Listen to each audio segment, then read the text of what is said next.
Hello students, welcome to my YouTube channel. आज का ये वीडियो बड़ा ही इंटरेस्टिंग होने वाला है क्योंकि आज का टॉपिक आपके दैनिक बोलचाल में उपयोग होने वाले शब्दों से जुड़ा है।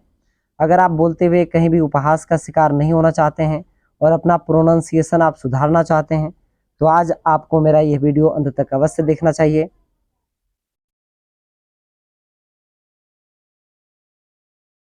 तो चलिए बच्चों, आज आपको हम साइलेंट लेटर्स के कुछ रूल्स के बारे में बताने वाले हैं, जिससे कि आपको पता चलेगा कि कहाँ किस वर्ड के अंदर कौन सा लेटर साइलेंट रहता है और किसका उच्चारण हमें करना चाहिए। देखिए, सबसे पहले बी के बारे में हम डिस्कस कर लेते हैं कि बी कहाँ कहाँ साइलेंट रहता है और कहाँ कहाँ इसका उच्चारण किया जाना चाहिए। तो देखिए, बी का रूल है कि अगर ये यम के बाद आया है, क्या यम के बाद अगर बी आया है और टी के पहले बी आया है तो फिर ऐसी दो सिचुएशन में ये बी साइलेंट रहेगा, इसका उच्चारण हमें नहीं करना है। अगर टी के पहले बी आया हो और यम के बाद बी आया हो तो ऐसी सिचुएशन में बी का उच्चारण नहीं करना चाहिए, बी साइलेंट रहता है। जैसे लिखा है BOMB, तो ये होगा बॉम्ब। बॉम्ब पढ़ने की गलती आप नहीं करेंगे, बॉम्ब पढ़ा जाएगा। ये TOMB टॉम्ब पढ़ेंगे, टॉम पढ़ेंगे। DUMB डम पढ़ना है और DEBT इसको डेड पढ़ना है, इसका मतलब होता है ऋण। और डाउट, देखिए डाउट के बारे में आप लोग प्रायः सुनते रहते हैं, ये कॉमन बोलचाल में आता है। डाउट वर्ड यहाँ पर बी साइलेंट रहेगा क्योंकि बी टी के पहले आया है, और अगर कोई भी बी टी के पहले आया है तो वो साइलेंट रहेगा, उसका उच्चारण नहीं कीजिएगा। THUMB थम पढ़ेंगे इसको। LAMB लैम पढ़ेंगे। COMB कॉम पढ़ेंगे। यहाँ पर बी साइलेंट रहेगा क्योंकि बी के पहले आया है यम, और जब बी के पहले आता है यम तो बी रहता है साइलेंट, उसका उच्चारण नहीं किया जाता है। अगर बी के बाद आता है टी तो भी बी रहता है साइलेंट, जैसे डाउट में हो गया। उम्मीद है आप नियम समझ रहे होंगे। तो चलिए अब आगे देखते हैं पी कहाँ कहाँ साइलेंट रहता है। देखिए, अगर पी तथा यस से पूर्व, सॉरी यन तथा यस से पूर्व अगर पी आया है तो वो पी साइलेंट रहेगा।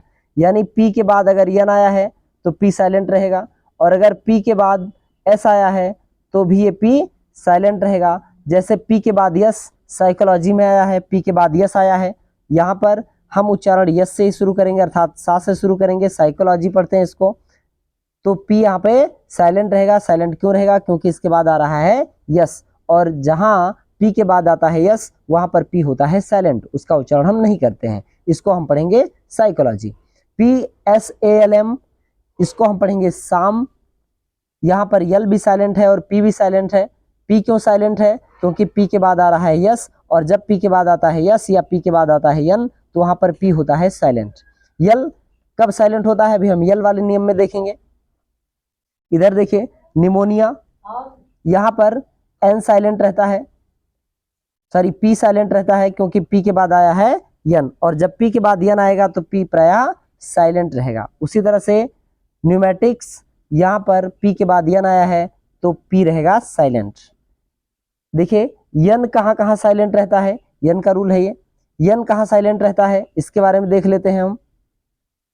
जब यम के पश्चात अगर कोई यन आया है, अगर यम के पश्चात यन आया है तो वो यन हमेशा साइलेंट रहता है। अगर कहीं यम और यन दोनों साथ में दिया है तो यम का उच्चारण किया जाएगा लेकिन यन का उच्चारण नहीं होगा।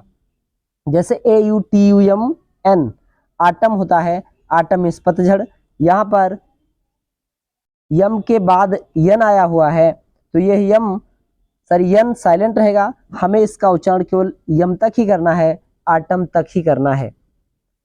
कंडेम, यहाँ देखिए CONDEMN, MN आया है लास्ट में, यम के बाद यन आया है तो यम का उच्चारण करेंगे लेकिन यन का उच्चारण नहीं होगा। उसी तरह से COLUMN होता है कालम, यहाँ पर यन का उच्चारण नहीं होगा क्योंकि यन पहले आया है यम, या हम ये कहें कि यम के बाद आया है यन, और जो यन यम के बाद आता है उसका उच्चारण नहीं होता है। इसी तरह से हिम, HYMN हिम, यहाँ पर भी यम के बाद यन आया है तो यन का उच्चारण नहीं किया जाएगा, उच्चारण केवल एम तक अर्थात माँ तक करेंगे। चलिए अगला रूल देखते हैं जो कि यल के बारे में है।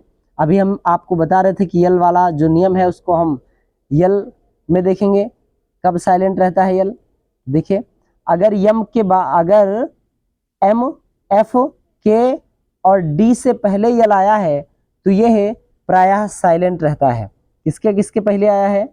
अगर ये एम हो उसके पहले यल हो, एफ हो उसके पहले यल हो, के हो उसके पहले यल और डी के पहले यल होता है तो ऐसी सिचुएशन में यल जो है साइलेंट रहते हैं।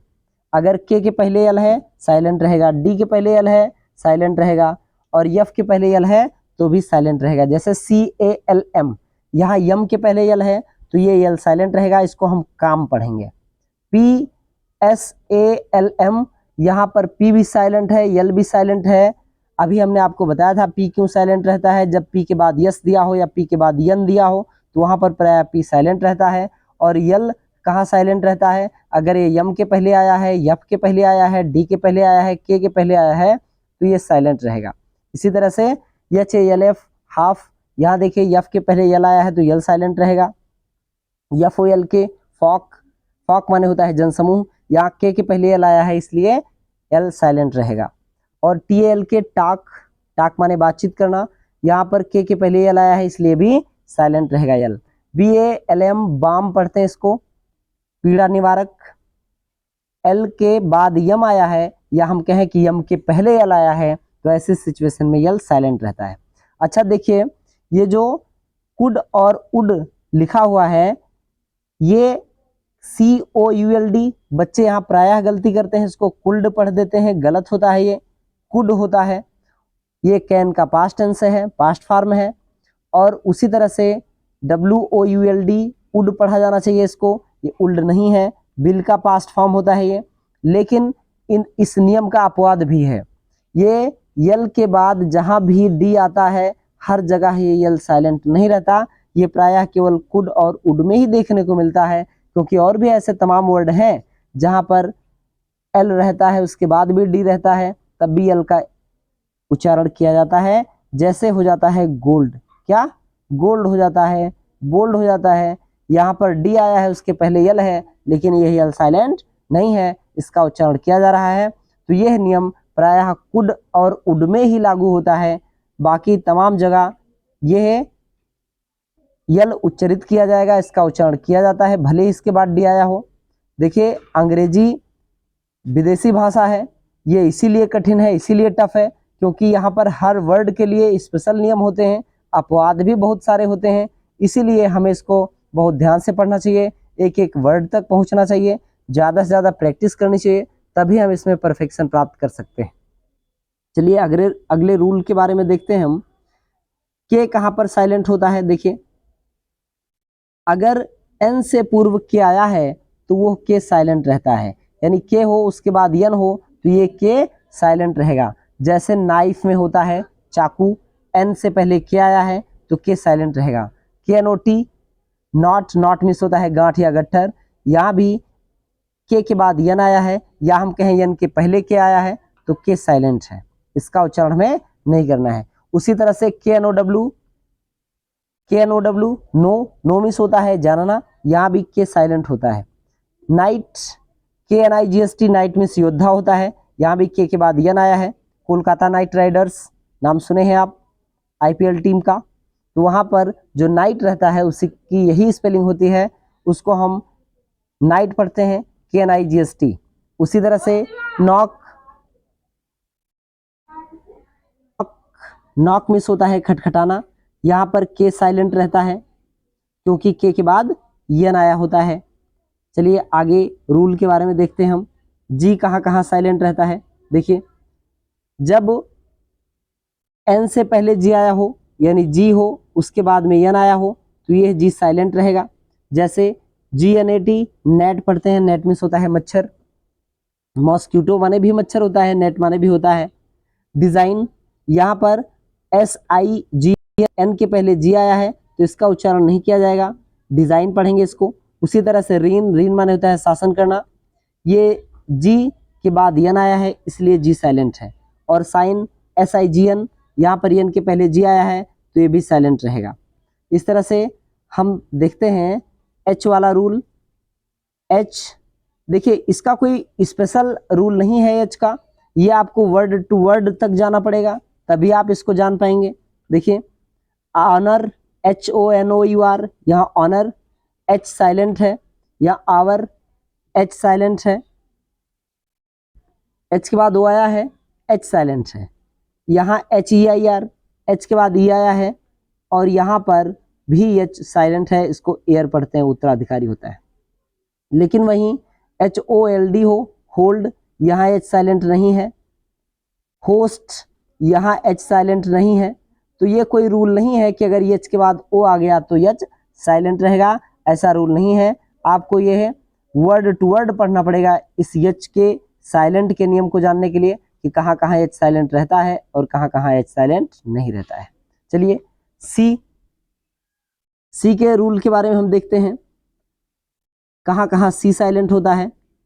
देखिए जब C के बाद S के बाद C आया होता है, यानी C हो और उसके पहले यस हो, तो ये प्रायः C साइलेंट रहता है। लेकिन हर बार ऐसा नहीं होता है, जैसा कि मैंने आपको बताया कि अंग्रेजी में अपवाद भी खूब होते हैं। आपको पढ़ना जरूर पड़ेगा, ज़्यादा से ज़्यादा प्रैक्टिस करनी पड़ेगी, तभी आप परफेक्शन की तरफ जा पाएंगे। तो यहाँ देखिए SCENT, सेंट माने होता है इत्र, यहाँ पर C साइलेंट है, C के पहले यस आया है। साइंस, यहाँ भी C के पहले यस आया है, C साइलेंट है। C के पहले यस आया है, यहाँ भी C साइलेंट है, सीन पढ़ेंगे। लेकिन वहीं SCAM, स्कैम माने घोटाला होता है, यहाँ तो C के पहले यस आया है लेकिन फिर भी C का उच्चारण हो रहा है, यहाँ पर C साइलेंट नहीं है। तो इस तरह से अपवाद भी बहुत होते हैं। तो हमें ज़्यादातर यहाँ प्रैक्टिस की ज़रूरत होती है, ज़्यादा से ज़्यादा वर्ड को पहचानें, ज़्यादा से ज़्यादा वर्ड तक पहुँचें, उसको पढ़ते हुए उसकी स्पेलिंग याद करें। देखिए U कहाँ साइलेंट होता है, U के बाद अगर U के पहले G आया होता है तो ये प्रायः U साइलेंट हो जाता है, लेकिन हर बार ऐसा नहीं होता है। जैसा कि मैंने अभी आपको बताया, इसमें अपवाद ढेर सारे होते हैं, बहुत ये विदेशी लैंग्वेज है, इसको समझने के लिए हमें कड़ी मेहनत की ज़रूरत है। देखिए गेस्ट, यहाँ भी U साइलेंट है, G से गा बनता है और U से छोटाओं की मात्रा होनी चाहिए लेकिन ना हो करके, और E से ए की मात्रा होती है, वो यहाँ पे यूज किया गया है। और देखिए गेस्ट हो रहा है, यहाँ पर ई का उच्चारण तो हो रहा है, जी का भी उच्चारण हो रहा है, यस का उच्चारण हो रहा है, टी का उच्चारण हो रहा है, लेकिन यू का उच्चारण नहीं हो रहा है। उसी तरह से गेस, यहाँ पर यू का उच्चारण नहीं हो रहा है। CHURN, चर्ण होता है, चर्ण माने होता है मथना, क्या मथना होता है चर्ण माने, तो यहाँ पर यू का उच्चारण नहीं हो रहा है। चलिए आगे देखते हैं W का नियम क्या कहता है, कहाँ कहाँ W साइलेंट रहता है, तो इसके भी कुछ स्पेशल वर्ड है, आपको देख लेने हैं। जैसे आंसर हो गया, यहाँ W साइलेंट रहेगा। रैप हो गया, यानी ज़्यादातर W के बाद अगर R आ गया है तो यहाँ W साइलेंट रहता है। जैसे ये WRING, रिंग माने झकझोरना होता है, रिंग रैंग रंग। और उसी तरह से WRITE होता है, राइट माने लिखना, यहाँ भी W साइलेंट होता है। तो प्रायः ऐसा देखा गया है कि अगर W के बाद R आता है तो वहाँ W साइलेंट रहता है। जैसे WRONG रॉन्ग होता है, WRAP रैप होता है, यहाँ पर W का उच्चारण नहीं होगा, W साइलेंट रहेगा। और SWORD शॉर्ट, यहाँ भी W साइलेंट है। तो देखिए और भी ऐसे तमाम वर्ड आप बुक में खोजिए कहाँ क्या साइलेंट रहता है। देखिए GH के बारे में एक रूल है कि जब लास्ट में किसी भी वर्ड के अंत में GH आया हो, किसी भी वर्ड के अंत में GH आया हो तो वो साइलेंट रहेगा। अगर GHT आया हो तो फिर T का उच्चारण करेंगे और GH साइलेंट रहेगा। जैसे आप देख रहे हैं हाई, HIGH, यहाँ GH साइलेंट है, लास्ट में आ रहा है साइलेंट है। यहाँ GST आ रहा है तो यहाँ GH साइलेंट है और T का उच्चारण किया जाएगा। जैसे टाट, THOUGH दो, यहाँ पर लास्ट में GH आ रहा है तो इसका उच्चारण नहीं होगा। उसी तरह थ्रो, लास्ट में GH आया है, उच्चारण नहीं किया गया है। डिलाइट, यहाँ पर GHT आया है तो टी का उच्चारण किया जाएगा लेकिन जीएच साइलेंट रहेगा। उसी तरह से काट, कैच का सेकेंड फॉर्म और थर्ड फॉर्म होता है कैच काट काट, तो यहाँ जीएच साइलेंट है क्योंकि उसके बाद टी आया है। उसी तरह से फाट, FOUGHT, यहाँ GHT आया है तो टी का उच्चारण किया जाएगा लेकिन जीएच साइलेंट रहेगा।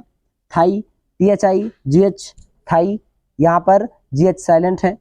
ब्राइट, BRIGST, यहाँ पर जीएच साइलेंट है, टी का उच्चारण किया जाएगा। उसी तरह से बाट, यहाँ पर जीएच साइलेंट है, टी का उच्चारण किया जाएगा। उसी तरह से साइट होता है, लाइट होता है, माइट होता है, हाइट होता है, इस तरह से तमाम वर्ड हैं। ये देखिए नाइट योद्धा होता है, लाफ लास्ट में जीएच आ रहा है, थॉट GST आ रहा है तो टी का उच्चारण करेंगे लेकिन जीएच का उच्चारण नहीं करेंगे। ब्राट होता है, बाट होता है, इस तरह से बहुत शब्द होते हैं, आपको पढ़ने की जरूरत है।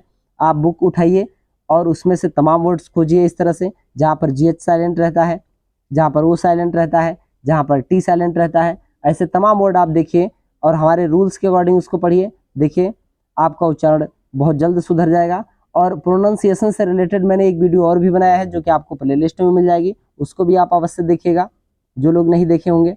चलिए अगले रूल को देखते हैं हम। डी कहाँ साइलेंट होता है? यदि जी से पहले डी दे रखा हो, यानी डी हो उसके बाद जी हो, तो यहाँ पर ये डी साइलेंट होता है। जैसे एज होता है, ये जी के पहले डी है इसलिए डी साइलेंट है। यहाँ देखिए बजट, यहाँ भी जी के पहले डी है तो डी साइलेंट है। हेज माने होता है झाड़ी, जी के पहले डी है इसलिए डी साइलेंट है। और ब्रिज, उसी तरह से जी के पहले क्या दिया है? डी दिया गया है तो यहाँ डी साइलेंट रहेगा। लेजर होता है, लेजर माने बही खाता होता है, यहाँ जी से पहले डी दिया है तो यह भी साइलेंट है। उसी तरह से एक वर्ड होता है नॉलेज, नॉलेज आप देखें, नॉलेज में ये डी के पहले जी है, सॉरी जी के पहले डी है तो ये डी साइलेंट है। और एन के पहले के है तो के भी साइलेंट है। आप ऐसा के साइलेंट वाले रूल में पढ़ चुके हैं कि जब एन के पहले के आता है तो के प्रायः साइलेंट रहता है। आगे देखें टी कहाँ कहाँ साइलेंट रहता है? यदि किसी शब्द के अंत में टेन दिया हो तो वहां पर टी साइलेंट रहता है। क्या? TEN अगर दिया है तो आपको टी का उच्चारण नहीं करना है। जैसे ऑफन होता है, इसको प्राय बच्चे ऑफ्टेन पढ़ देते हैं, ये गलती है उनकी, इसको सुधारें। ऑफन पढ़ते हैं इसको, शॉफन पढ़ते हैं इसको, SOFTEN, शॉफ्टेन नहीं पढ़ा जाएगा, सॉफन पढ़ा जाएगा। उसी तरह से लिसन, LISTEN, लिसन होता है, लास्ट में TEN आ रहा है तो टी रहेगा साइलेंट। उसी तरह से हैसन होता है, HASTEN, हैसन, हैसन जल्दी करना, ये यहाँ पर TEN आ रहा है तो लास्ट में टी साइलेंट रहेगा। देखिए क्यू के लिए एक रूल है, क्यू कभी अकेला नहीं आता है। अगर क्यू कहीं आएगा तो क्यू के साथ यू जरूर आएगा और वो उच्चारण कराएगा क्वा का। क्या?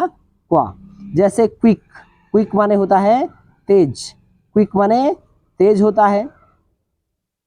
क्वाइल्ट माने होता है रजाई। क्वीन, बच्चों को बहुत बचपन से ही रटाया जाता है, क्वीन, क्वीन माने रानी।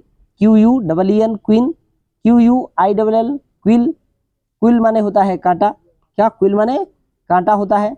और आप देखें एक क्वेल होता है, क्वेल माने होता है बटेर, बटेर आप देखे होंगे तीतर टाइप का होता है, छोटा होता है उससे क्वेल होता है, पंख को भी क्वेल कह देते हैं।